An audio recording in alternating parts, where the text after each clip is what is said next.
Salam sejahtera Malaysia, terima kasih kerana menonton video-video dalam channel ini. Sebelum kita mula, jangan lupa untuk tekan tombol subscribe, share, like dan komen. Let's go! Salam sejahtera dan salam perpaduan kepada seluruh rakyat Malaysia. Berita panas dan seterusnya. Mahkamah tolak rayuan Rosmah cabar kes rasuah solar. Berita penuh. Mahkamah Rayuan menolak permohonan Rosmah Mansur untuk mendapatkan kebenaran bagi memulakan cabaran undang-undang untuk membatalkan kes rasuah terhadapnya yang dikaitkan dengan projek tenaga hybrid solar bernilai RM1.25 bilion ringgit. Panel 3 hakim yang bersidang dipengerusikan oleh Hakim Hanifah Farikula sebulat suara menolak permohonan supaya isteri kepada bekas Perdana Menteri yang dipenjarakan Najib Razak meneruskan semakan kehakimannya yang mencabar kesahihan pelantikan Ketua Pendakwa Raya kes solar Mendiang Gopal Sri Ram.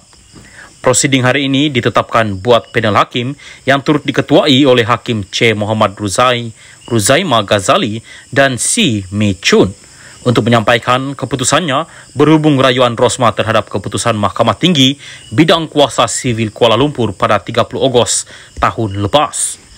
Pada 1 September tahun lepas, Mahkamah Tinggi Bidang Kuasa Jenayah Kuala Lumpur mensabitkan Rosmah bersalah dalam kes rasuah dan menjatuhkan hukuman penjara 10 tahun dan denda RM970 juta ringgit. Bagaimanapun, dia memperoleh penangguhan pelaksanaan terhadap hukuman itu dan rayuan jenayahnya yang berasingan terhadap keputusan bersalah berkenaan ditetapkan untuk dibicarakan di hadapan Mahkamah Rayuan pada 11 Julai. Perbicaraan pada mulanya ditetapkan untuk pendengaran pada bulan Jun sebelum tarikh itu dikosongkan.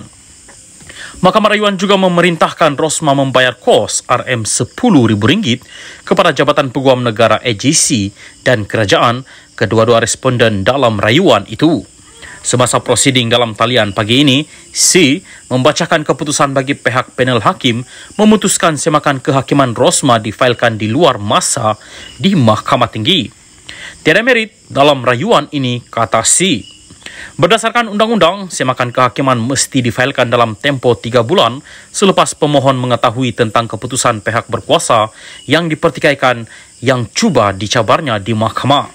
Pasukan peguam Rosmah antara lain terdiri daripada peguam Akberdin Abdul Kadir dan Jagjit Singh. Peguam kanan Persekutuan Syamsul Bol Hasan dan Liu Hong Bin hadir untuk AGC dan kerajaan. Rosmah tidak hadir semasa prosiding Mahkamah Sivil hari ini. Salam sejahtera dan salam perpaduan kepada seluruh rakyat Malaysia. Berita panas malam ini bertajuk rakaman audio 1MDB macam suara Najib, kata Irwan. Berita penuh.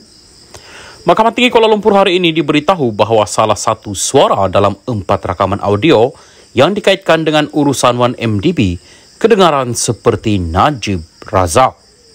Bekas Ketua Setiausaha Perbendaharaan Muhammad Irwan Sarigar Abdullah berkata demikian ketika memberi keterangan dalam perbicaraan terhadap Najib berhubung penyelewengan RM2.28 bilion dana 1MDB.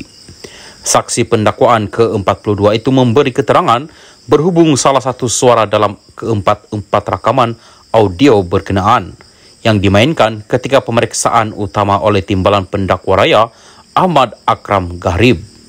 Suaranya macam Najib, jawab Irwan apabila ditanya oleh Akram.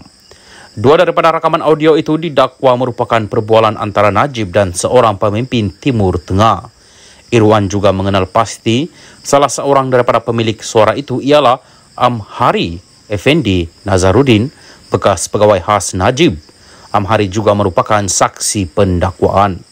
Terdahulu, Hakim Perbicaraan Colin Lawrence Square membenarkan permohonan pihak pendakwaan untuk menerima 4 rakaman audio itu sebagai bukti.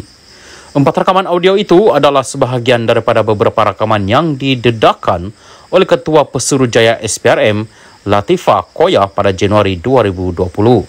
Ia dikatakan melibatkan Najib dan individu lain yang dikaitkan dengan 1MDB. Pihak pendakwaan bergantung kepada 4 rakaman audio itu untuk mencabar dakwaan Najib bahawa dia menerima derma daripada Arab.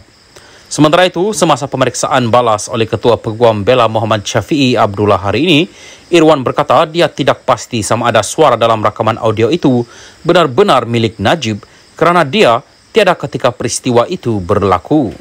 Syafi'i, selepas mendengar rakaman itu, adakah anda boleh mengatakan ini deepfakes?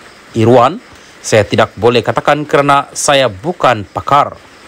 Deepfakes ialah media sintetik yang dimanipulasi secara digital untuk menyerupai seseorang. Perbicaraan berkaitan 1MDB akan disambung semula pada 7 Julai. Najib yang pernah menjadi Menteri Kewangan dan pengurusi Lembaga Penasihat 1MDB berdepan 4 pertuduhan salah guna kuasa dan 21 pertuduhan pengubahan wang haram membabitkan RM2.28 bilion daripada dana kekayaan negara Malaysia.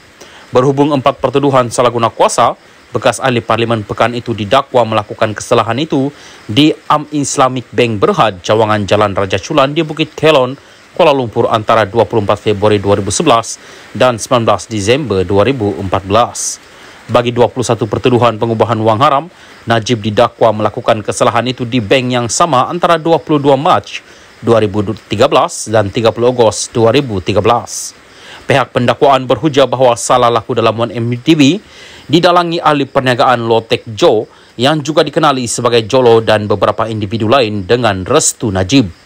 Bagaimanapun, pasukan pembelaan mendakwa Najib tidak tahu jenayah yang dilakukan dalam 1MDB dan penyelewengan itu hanya didalangi oleh Lo serta ahli pengurusan 1MDB yang lain. Pengurusi penasihat BN itu kini menjalani hukuman penjara 12 tahun selepas Mahkamah Persekutuan pada 23 Ogos tahun lalu menolak rayuannya terhadap sabitan bersalah dalam kes penyelewengan RM42 juta dana SRC International. SRC pada mulanya merupakan anak syarikat 1MDB sebelum menjadi milik penuh MOF Inc. Najib juga pernah menjadi penasihat emeritus kepada SRC.